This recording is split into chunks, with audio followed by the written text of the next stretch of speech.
Hey, coaches, how's it going? Back on the channel again to talk a little air raid football, football in general.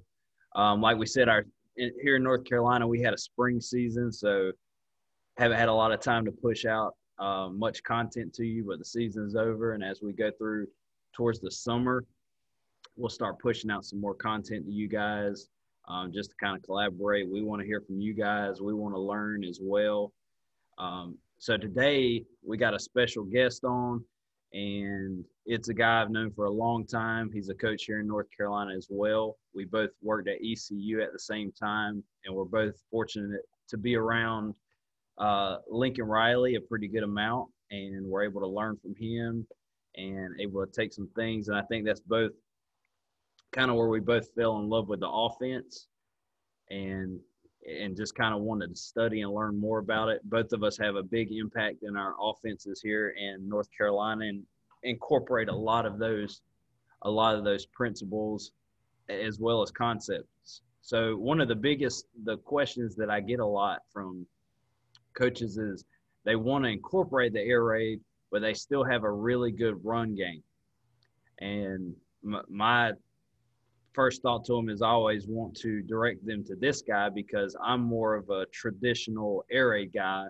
But he's studied and he knows kind of what Lincoln Riley has turned it into at Oklahoma, where you're able to balance the power run or a solid run game with the air raid. And what that allows you to do is, not be so one-dimensional. So for all those questions you guys had about that, if you're running an offense and you run very well, and then this is a great presentation for you to really combine those elements of a good run game with a solid pass game. So, Garrett, how's it going, man? It's going good, man. Like you said, spring football just got done. We had a pretty good season, but, we didn't finish out like we wanted to. We went undefeated in the regular season, won the conference, and then the way they did playoffs this year, very few people got in. So we were first-round matchup really felt like a third-round or a fourth-round matchup, lost by about a touchdown, but lost to a really good team. And it was a good year. It's a good year. For the way we had to do it, it was a good year. You had to do it really quick, really fast pace, battling COVID, everything else, everybody wearing a mask. So overall, good year, good time. And so I'm really looking forward to the summer, trying to get back into I've lost my spring. I'm so used to having spring being my let's learn new stuff situation. And then in the summertime, take some of that new stuff you learned and clinic season and kind of lost all of it. So I'm trying to put in as much clinic time and learning as much as I can in these next 2 months before we really start back off here in about another month. So other than that, it's pretty good. And yeah, like you said, the power rate, we did work together, and I'm going to go ahead and share my screen real quick. Okay. We did work together at ECU, and I think I was there just a little bit before you were. So I got just enough of Skip Holtz and power run football, and then Lincoln Riley comes to town in 2010, and I was there for about 3 years after that, and then I get a dose of the air raid. And so, I am old school in my offensive mindset to a point. Number one, I believe you got to be able to run the football. And so with that being said, the air raid, yes, we run the football in the air raid a little bit, but nothing like the power run game. And so what I like to do and what I've studied and what I've really learned is the modern approach to the air raid. And so we're going to talk about the evolution of the air raid into the power raid and how it works and everything else. So like Shea said, I'm Garrett Wingate, wide receiver coach here at JH Rose. And so the background, the air raid offense, Hal Mumme, we all know he's the godfather of the air raid. And his whole philosophy is to throw short as many times as possible to people who can score as many times as possible. And this brings me to balance. A lot of people think that balance is, do I run the ball as much as I pass it? Which, in my opinion, is not true. Balance to me is not 50% run and not 50% pass.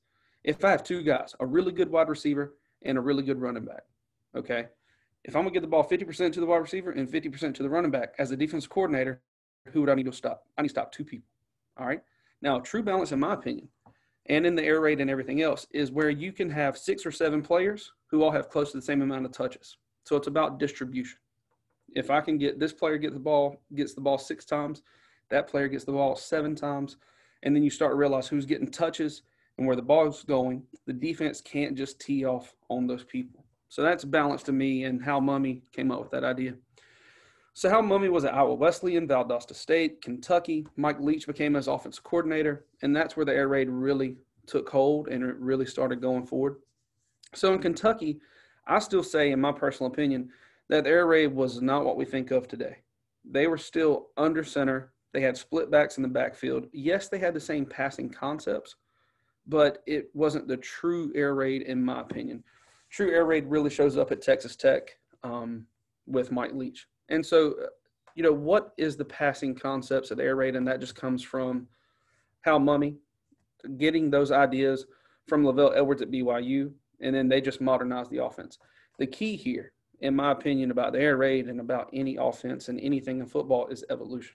Something's always going to evolve.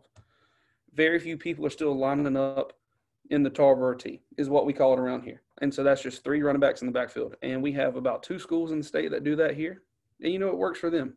So, but over time, everything evolves. And so does the air raid. So like I said, Mike Leach goes to Texas Tech, and that's what we really think of as the air raid. 4 wide receivers, 5 wide receivers in the shotgun. And ever since then, the air raid has developed ever since. So you have Mike Leach, has his coaching staff, and everybody does a little different twist on the air raid when they get a new job who came from the Mike Leach or Hal Mummy coaching tree. So Mike Leach put the quarterback in the shotgun. He created huge offensive line splits like 3 to 4 feet. So he started that. Dana Holgerson would run 618, which is the stick concept. He runs RPOs, and he did not run 92 mesh at all. He hated it when he was at West Virginia. It took too much time to practice. Then he goes back to Houston. Now he's running 92 mesh, and he loves it. Lincoln Riley, he put a tight end in the offense. He runs the ball more than almost anybody else. Sonny Dykes runs the ball using power and gap scheme, so he's pulling people. And so the true air raid does still exist with Mike Leach, but he's kind of like the top of the tree. And then everybody else just completely evolves from it. They're doing different stuff. And so as it has evolved, now you have the power raid. And that's what I call it. So the power raid combines the best of smash mouth, downhill, the power run game with the finesse of the air raid passing game. And so I say this about, honestly, you could do this with anything. You can take any running concept that you really like. For me, it's power and counter. Those are my 2 runs. I can take those 2 runs and marry them to the power raid the air raid passing concepts, and you have that entire offense, and that's the power raid. You could also run wing T-based run game and combine the air raid passing game, and you have the same thing. And so it kind of brings me to this point. Why do you want to put these 2 together? I'm a firm believer in a good, strong run game. And I believe to win, you have to run the football. And I believe statistics show that. Now, here's the problem with me when it comes to the traditional air raid. If you are not completing passes, the run game is not effective. The run does not open up the pass. The pass opens up the run. So when you see a huge run in the air raid, it's because everybody's bailing on defense and they're worried about the pass. So if you're not completing passes and if you're not doing a good job distributing the ball to people, you have nothing you can hang your hat on. You're stuck. Okay? So when you incorporate that power run game, now you have a chance to not be so one-dimensional, in my opinion. So what was discovered is that over time, linebackers can easily read the run where there are no pulling guards or tackles. If it's just a pass drop, linebackers can drop back in coverage, and they can watch middle screen, and they can take away everything else. So pulling offensive linemen into the offense would cause the linebackers to freeze for a second, or they're going to flow to the direction of the pulling offensive person if they're taught right. And this would create more green grass and open up the possibility for RPOs, deception, everything else. So now it's not as easy to tee off on what you got to do. So once again, run game is imperative, especially if you're not completing passes. So if we just look at some stats real quick. All right, so we got Mike Leach's offense over here at Washington State. If you look at this, let's look at offense national ranking first. When he got there, obviously first year's kind of tough, 108th in the nation. And then progressively he got better and better and better. So his highest national ranking was 11th. And if we start looking at this, We got passes, passing yards. Obviously, he's throwing the ball a whole lot, and he's not running the ball a whole lot. So, average, his teams hardly ever averaged, or they did not average over 1,000 yards rushing ever while he was at Washington State. So, let's take this comparison and run pass ratio 72 to 37. All right, let's take this ratio and compare it to Lincoln Riley at Oklahoma. So, Oklahoma, you're looking at fourth, third, first, sixth. Overall, they're third in the nation from 15 to 19. And so when you look at passing yards, 49, 46, 43, 78, it's not a huge difference. If we look at runs, 543 runs, that's a huge difference. So he's obviously running the ball more. Run yards, 896 over here. We're looking over here. We got 3198. So you could debate just because Oklahoma has better players that they have a better offense. Could be true. But I think it proves the point that if you have a stronger run game, you have the potential to be better than if you just run the traditional air raid. So when you involve those power run concepts, you're starting to create more deception. You're starting to get the ball in the hands of other people, more playmakers. Other stuff opens up. So if you're running the ball well, I don't think you're going to lose that many passing yards. But I think here it just proves the point. If you got a lot of passing yards and you have no run game, you're one-dimensional. So if we look at Oklahoma's numbers in 18, they used 5 run concepts in the offense. They had inside zone, counter, mid-zone draw, and other constraint runs that just play off inside zone. So they're not doing anything that crazy. So what they did is they took zone, and that was their bread and butter. Inside zone, mid-zone, and then they really ran counter as that pooling concept. So counter was their number one play. And counter pulled everybody, or pulled two people from some direction somewhere. So their yards, 1736, and they had it accounted for 9% of their total touchdowns. So counter for them was very, very good, and that's their bread and butter. They still run it to this day, but they run it about 20 different ways. So counter is huge, and what counter does is it opens up the pass game, because what Lincoln Riley's doing is when he's passing the ball. If we look at these stats right here, when Lincoln Riley is passing the ball, he is pulling a guard or a tackle or a center in pass protection. So now you don't know if it's counter or pass. So he's not just slide protecting anymore. Now he's pulling somebody to the edge and everybody else is blocking down in pass protection. So now it looks like counter. It looks like a run. And so he's really messing all the linebackers up and nobody can cheat. And so he's keeping everybody honest on the defense. And what this does is it's really opening up the pass game. So now he's taking that power run concept, combining it with the air raid pass game, and stuff is even more wide open. And so just looking at 2018, play action passes off the counter, off everything else, counted for 14 touchdowns and 75% completion percentage, boots 75% completion. And so screen game, 84% completion. And you just start to see that the completion percentage is way up and stuff is more wide open. And so that's what the power run game is really doing. So what can we learn from these statistics that I just showed? The offense started evolving over time. Sonny Dykes was one of the first to start incorporating the power run game with air raid passing concepts. So he started doing that at Cal. Lincoln Riley, he's doing the same thing. North Texas, Garrett Riley, Lincoln's brother, he's at North Texas doing the same thing. ECU starting to do the same thing. Phil Longo, UNC, same idea. Power run game, air raid passing game. So with the passing, it's clear to see that Mike Leach, they pass the ball more than Lincoln Riley or anybody else. And they throw it 72% of the time. And the average for a Lincoln Riley team is about 50%. So they're about 50-50. But they're making sure that everybody else gets the ball at some point, some way. So I know you know this because I think you used to do it. But we track touches during the first half. You know, who gets the ball? How many times is that wide receiver, the X, the H, the Y, the Z, and the running back, how many times did they touch the ball? And we want that to be as equal at halftime as possible. That way you can't just pick on one person. Rushing the ball. Riley teams from the start have rushed more than Leach. However, Coach Leach has said in his defense that he would run the ball more if he had the right personnel at Washington State. And whether that means how he would run it different or why he would call it more, I'm not sure. But I don't think he would run power or anything of the sort. He's a strict traditionalist to what he does. Raleigh for sure is running the ball more. He has great running backs. He has a really good quarterback, which helps it out even more. And so most coaches think in tempo that if you run the ball more, the less plays you have on offense. As we can tell from the ECU years, I have stats on that, but if you look at those statistics from ECU, Raleigh had about the same number of plays and had almost double the rushing yards. So he ran about the same amount of plays as Leach did, but had double the amount of rushing yards. And I think that really comes to identifying how is that possible. I think it's adding those power run concepts into it. So looking at touches, just like I said before, Leach, Riley, Sonny Dykes, they all have 5 to 6 players that are relatively close to the amount of touches in offense. In Leach's offense, the running back will touch the ball the most. And in Riley's offense, the quarterback's going to touch the ball the most. Having a very dual threat quarterback helps in every offense. And I've heard the debate, if you have a running quarterback in the air raid, does it help? Yes. But then, once again, what are you making them run on?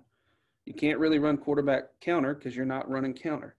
And so you're looking at draws, or you're looking at him just running out of the pocket, and that's all you got. So with the power raid, it's going to absolutely open stuff up more if you have that dual threat quarterback. All right, so future trends. How is this going to change over time? It's going to be interesting to watch other teams that run a version of the power raid. In the future, stuff is changing, and it is evolving. So right now we got people that are descended from Hal Mumme and Mike Leach, and they have incorporated power run principles in what they do. So we're talking about Oklahoma and Lincoln Riley, SMU, Sonny Dykes, Garrett Riley's there at SMU. That's right, he was at North Texas. Houston, you got Dana Holgerson. North Texas, you got Seth Luttrell and Graham Harrell, who was the quarterback at Texas Tech for Leach. North Carolina, you got Phil Longo. And Longo didn't coach with Leach, but he learned the offense from Leach. He learned everything he does, and it's 100% from the air raid. And North Carolina's rolling right now. Their offense is doing great. So all of them have taken air raid pass principles and combined them to the power run game and created this super offense is what I call it. So how do we put this theory into practice? In my opinion, in the high school level where we are, how do we really do it? I think it's knowing what works. Like you said before, there are teams that run the ball exceptionally well. And they're like, well, I think I want to go to the air raid. Why? Why do you want to go to the air raid? If you're running the ball exceptionally well and you're winning, you don't need to switch. You just need to tweak. So how can you do that? Around here, we have a lot of teams that are great at running the wing tee. And the wing tee run game is amazing. I hate the wing tee with a passion because I respect it so much. I just hate the wing tee because I coached defense for a couple of years and I could not stop it like I wanted to. You have to have people in the exact spot. You got to control C gap. You got to control the dive back. You got to control the check. It just drives me crazy. But on the other side, it is a great offense and it works. So I think you can easily take any run game out there. Let's say it's triple option. Let's say it's zone. Let's say it's power run, pulling people, or the wing tee run concepts. You can take any one of those concepts and combine a few air raid passing principles, and you get really good at that stuff, you have a dual threat system. Because we all know that the wing tee doesn't have the highest percentage-wise or greatest passing game. All right, so you put those two together, you got something working. So the options are really endless. When you put these two offenses together, run and air raid pass, you merge them. You got multiple runs, quick game, pass game, screens, draws, RPOs. You can do anything. As with the air raid, you're really just stuck to quick passes, deep passes, some screens. That's really all you got. RPOs, they work, but they're not really deceptive. Now, when you run the power run game, it's really hard to run quick passing game and a drop back game because everybody knows that you're probably running the ball. But when you put them together, defenses can't really decide which one they want to take. So you got to pick your poison. Keynote here, KISS method, you got to keep it simple, stupid. You could run the entire air raid playbook and the entire wing tee playbook or power run game playbook, and you could have about 800 plays, which is crazy. You got to keep it simple, stupid. So like I got a little chart right here for like all my air raid passing concepts. So if we're looking at this, I got, 11 quick game concepts and about 12 dropbacks. That's way too many. But what I do is I have this sheet and I pick my 3 top quick game and my 3 top dropbacks. There's 6 passes. And if you're running the wing tee, you take your run game and you incorporate these 6 passes that are proven in the air raid to be wide open and they work if you practice them, then keeping it simple, stupid is right there. All I'm requiring you to learn is 6 passes. And it can attack any coverage. Man, zone, cover 3, 1 high safety, 2 high safety pattern read. They work. And so that really keep it simple, stupid method really, really works. No reason to run the full air raid playbook in a full different one. No, take your best concepts, put them together. And so just also saying no huddle does not mean hurry up. A lot of air raid coaches run no huddle. However, very few run hurry up. I can remember a lot of the times that at ECU when we were there and we were playing games, we would be no huddle, but we wouldn't snap the ball until there's 3 or 4 seconds on the play clock. So we would take 35 seconds off the play clock before we ever snapped the ball. And so no huddle does not mean hurry up. So just because you're looking at air raid principles does not mean you got to snap the ball within 3 seconds. It doesn't mean that at all. It just means no huddle. You're checking stuff out. So just trying to go to the power raid doesn't mean you have to go fast. You can still control the clock. Just like all these old school run the ball first type coaches want to do.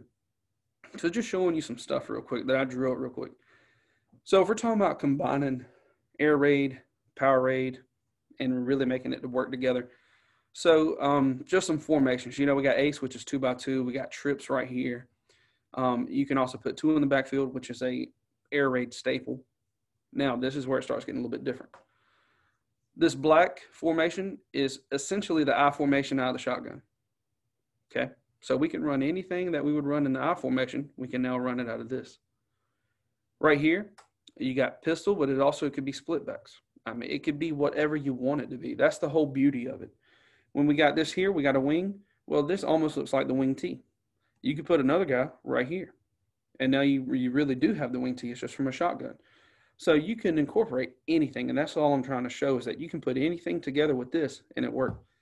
Now, out of those same formations, how do you add the air raid passing game? So quick passes. Old school 66, with your seams on the inside and hitches on the outside. 2x2, it's very simple. There you go. 617, 619. If you're running it out of 2 back, if you're running out of 1 back, if you're running like 618 switch, which is a different way to run it. So now all of a sudden I have that H in the backfield in that I formation set. And all he does is he bumps out and then he can go right out here. And all it is 618, which is a stick concept. And so you can mix all those guys up however you want to over there. It's just the concept that we're worried about. So that is a stick concept. Also, if you run it with a wing, how does it work? Well, here it is right here. Ace flip 69 is just another kind of air raid staple, which is a sneak route by the X. And so you could run this with a wing right here. You could mix it up however you want to. I think the beauty of the air raid is that you're running concepts, not necessarily plays. So Lincoln Riley, he runs his stick route 618 completely different than Mike Leach. Mike Leach runs it different than Dana Holgers. And so they're all doing the same concept. And people are all still going to about the same area. But there's different people doing different stuff. So as long as you follow the concept, you're really following the air raid. All right, if we look at drop back passes, 92 mesh. Here it is right here. You can run it out of that I formation set I was talking about. Let the H run the wheel. F runs a pretty much a swing route. Just find open grass. You ain't got a route, just find open grass. And you're still running 92 mesh, and you still have that I formation look. You can run it out of 2 back, just like that. And then you can start changing stuff to 94 cell, which is Y cell right here. And you can start rolling people out, working on your concepts. But all I'm trying to show is that it doesn't matter what formations you run, what your bread and butter is. You can incorporate it and still run the same concept. Because no matter what I'm doing, so pretty much I'm running an F screen, just saying, hey, we're going to fake a run to the left, and it turns into a screen over here. And I can roll out. I can still throw 94, but I can still throw a screen. And so defenses have to stay honest. That's the whole point. You got to stay honest. And let's just say you're having a night where passes are not working. Well, that's okay because we can fall back on the run game. And what I mean by the run game is right here. So this is the power run game. We got counter, which is what I love. So if we're looking at just the runs, here's Cali, which is counter left. We got it out of the two-back set that looks like the I formation, and we're going left right here. It'd be very easy to incorporate an RPO off of that. So if we run counter the other way to the right, now we have an RPO over here. And you can easily incorporate all this stuff right into it. And you don't have to spend a lot of time practicing it either. If you start teaching your quarterback, hey, look, we have one RPO off a counter. So if we run, let's say we run Cali, all right, which is counter left. That's what we run. Your only RPO read is the outside linebacker. So every time you start snapping the ball and handing the ball off, of course you read the end, but when we start really doing this, start looking at that outside linebacker. If he starts trailing over here, you know you're going to be able to throw the Y. So he just starts programming in his brain, okay, we're running Cali, I'm just going to look at the outside linebacker. Even though I know I'm handing it off here, I'm just going to start looking. And it starts training them. So you don't have to spend 15, 20, 30 minutes just working on that every day at practice. You don't have to. So it's very easily incorporated. And then, you could also run, what I really like is you can take any run and merge it with any pass. And you could have even more plays if you wanted. So blue flip Carolina 617.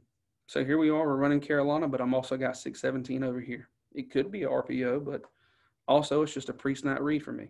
It's really quick. If this guy's in the box, you know you're throwing it. If he's way out here, you know we're handing it off. And so you can start combining all this stuff together, and it really works, in my opinion. Opens everything up more. And then just last thing, something else you could do is inside zone if you're more of a zone person.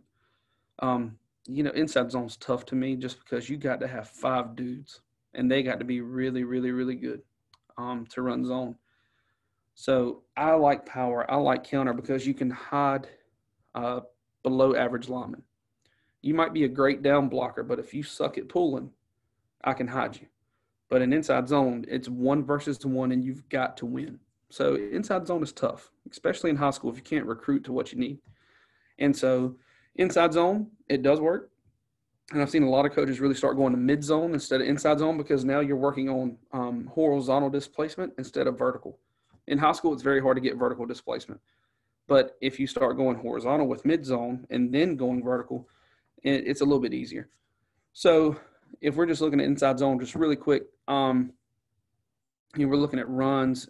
Like I said, you can use whatever formation you want to, start reading stuff. Then it turns into play action, and it's essentially the same play.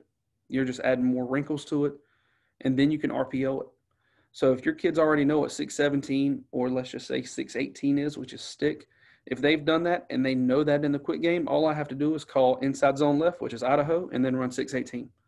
And then it could be a pre-snap read. It could be a straight RPO. It could be anything.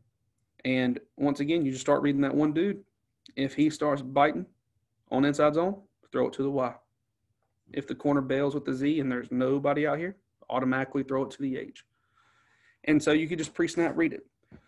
Like, for example, if I know this is 1 high safety in cover 3, well, I'm looking at the H right now because this guy's in the box, trying to play the Y and trying to play everything else. So I know I'm going to the H.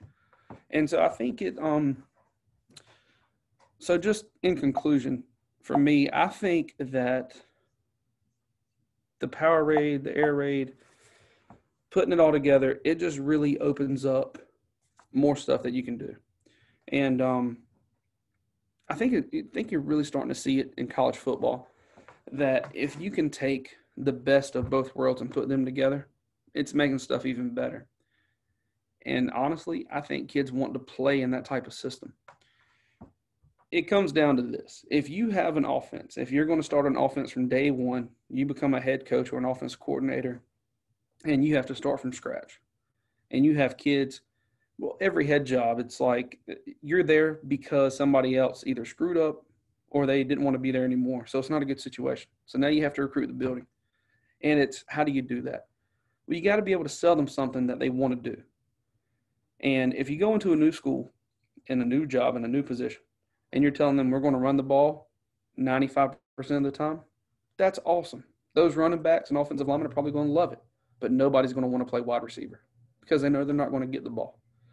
On the other hand, if you go in there running the air raid and you say, well, we're just going to play basketball on grass every single day and we're just going to throw it 90 times, that's awesome. You're going to have a lot of wide receivers, but nobody's going to want to play running back. But if you can sell them on the power raid, to me, and this is my personal opinion, hey, look, we're going to throw the ball and we're going to run it. We're not going to do one thing or the other. We're going to do what the defense gives us, and we're going to win football games, and we're going to have fun doing it. I think it recruits itself. And so for me, I just like the power raid. I think it works. You take the best of two worlds, put them together, and I think that's what coaching is. It's evolving. It's not staying stagnant. I've always said as an educator, the day you stop learning is the day you need to stop teaching. And so that's kind of my motto. That's what I believe. So I love studying this stuff. I love seeing how it evolves. I love seeing what new people are doing. And I just think it's going to evolve even more. I mean, if you would have told me 10 years ago, people are going to take the power run game and the air raid, put them together, and you're going to have this amazing offense, I'd be like, oh, that's cool. That doesn't make any sense, but fine. Now you start to see it in practice, and you're like, well, it's kind of simple. It's not that difficult. It makes sense. So altogether, I think it's a great offense. I think it's pretty good. I do think it's easy to incorporate. I don't think it's very tough to teach. But for me, I just like it, and that's my flavor of the day right now. So, like I said, my name's Garrett Wingate. I'm at Rose. If you ever need anything, if you ever want to talk about it more, I know it's a very condensed, short presentation, and there's so much more to it, but I'm not trying to take 3 hours. Email me, call me, Twitter. I'll talk to anybody. Also, if you like the stuff we're kind of talking about, I know Shea's got some stuff up there. I've got some stuff up there. We're trying to build it. But we have like an association website here for coaches in Eastern North Carolina. And so we post articles, tips, anything we're talking about, the power raid, the air raid, any type of offense, wing tee. We got coaches who do everything in the eastern part of the state. So we're trying to post articles, anything else we got that can pretty much advance the profession. That's what we're trying to do. So if you want to check that out, encfca.org, we got stuff up there. So other than that, that's it from me, and I appreciate it. Coach, yeah, appreciate you coming on. And like we said before, is that you always get those questions from other coaches like, I want to do this, I want to do that. And really, at the end of the day, I know at the high school level too, is you kind of got to play to your personnel. Because, I mean, like, for instance, this year here at the school I'm at, we had very, very good skill players, but our offensive line were almost all freshmen.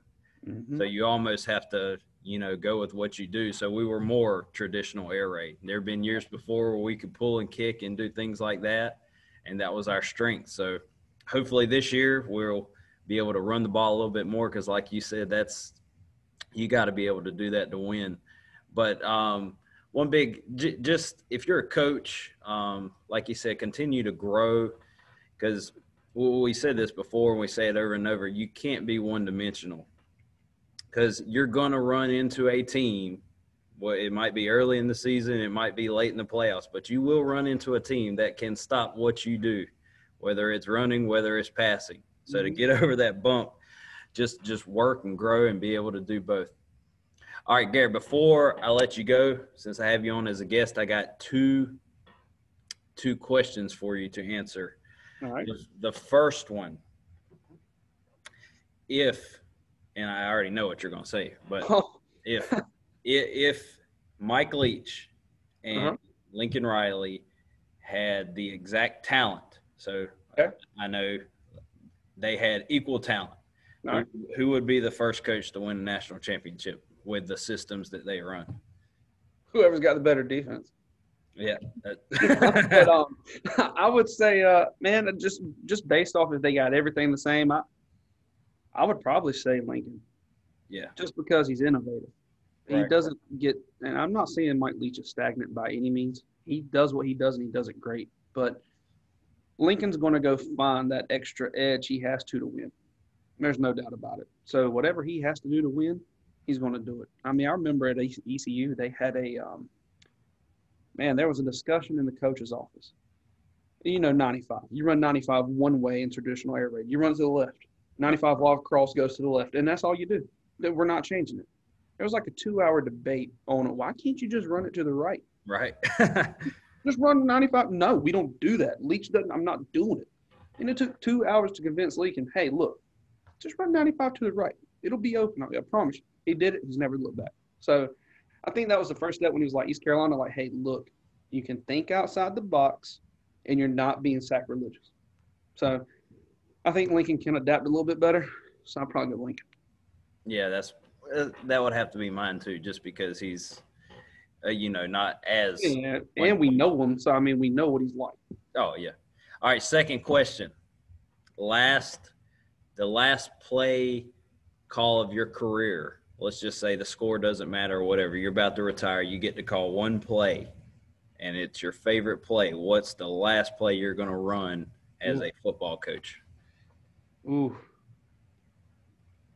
Probably going to run what I call 93, which is 92 mesh with an H wheel on the backside. So I want you to fake 92, look at 92. Depends on where you're on the field too, though. I want you to look at 92 and just throw the H wheel. Just throw it. That would probably be my number one. All right, and then the third question, bonus question. Can you do a video breaking down statistically the last play of the Bourbon Bowl? Well, see what happened was. Well, I mean, Vicky Valancourt, she called the score, and that's what it was going to be, so that's what it had to be. But, yeah, I bet that would be interesting. Let's look at the Waterboy stats and then really figure out. I think we should do a video where we break down at the last play and Remember the Titans. We break down the Bourbon Bowl play. Oh, yeah, absolutely. All these great movies. To tell you the honest truth, I'm starting to think about it. Now that I think about it, probably that notebook Mr. Coach Klein had probably was the air raid. That probably was. Yeah, man. All right, man. Well, appreciate you coming on. Like we said, I'm real good friends with Garrett. We'll probably do some more stuff together, trying to pump out some more stuff. We're always looking to grow the profession. You can always contact either one of us. And if you're a run heavy guy and you're like, hey guys, I just need just give me some past concepts that I can incorporate. Like, for instance, it's probably not going to be mesh because that's something you basically have you got to sell out to. But we can give you some other air raid concepts. Yeah, you can run 94 and 95 all day long. Yeah, just simple stuff that you still have to rep, but it's not like you're going to have to put all your eggs in that basket. So contact us. I'll put my information always in the description of this video, and you guys contact us anytime. All right, man. Yeah, thanks, guys. Appreciate you coming on.